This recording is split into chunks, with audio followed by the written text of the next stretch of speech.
এই যে আপনাদের এখানে 600-র মতন পরিবার ফ্যামিলি কার্ড পেয়েছে। আমি জানি আরো অনেক পরিবার এখানে আছে যারা এখনো পায়নি, ইনশাল্লাহ তারা পাবে।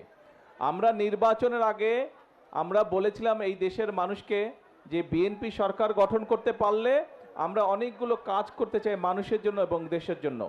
তার মধ্যে একটি কাজ ছিল, আমরা বাংলাদেশে, সারা বাংলাদেশে প্রায় 4 কোটি পরিবার আছে, পরিবার মানুষ না, 4 কোটি পরিবার আছে।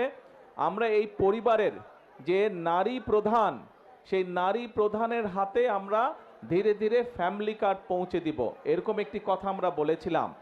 আজকে এই গৌরনদীতে প্রায় 600 পরিবার এই ফ্যামিলি কার্ড পেয়েছে।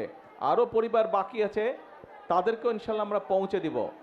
আমরা সরকার যখন গঠন করলাম, সরকার গঠন করার পরে যেই বাজেটটি আমরা পেয়েছিলাম, সেই বাজেটটি হচ্ছে আমাদের আগের সরকারের তৈরি করা বাজেট।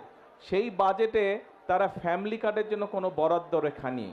আপনারা নিশ্চয়ই পত্রপত্রিকায় পড়েছেন যে গত কয়েকদিন আগে আমরা সংসদে, জাতীয় সংসদে আমরা বাজেট উপস্থাপন করেছি এবং সেই বাজেটে আমরা ফ্যামিলি কার্ডের জন্য অর্থ বরাদ্দ রেখেছি।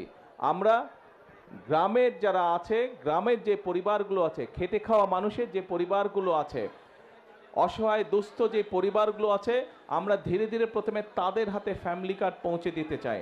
এবং আমরা এই বছর, আগামী 1 বছরের জন্য যে বাজেট আমরা বরাদ্দ রেখেছি ফ্যামিলি কার্ডের, সেই বাজেটের উপরে ভিত্তি করে আগামী 1 বছরের মধ্যে সারা বাংলাদেশে আমরা 41 লক্ষ পরিবারের কাছে আমরা ফ্যামিলি কার্ড পৌঁছে দেব ইনশাআল্লাহ।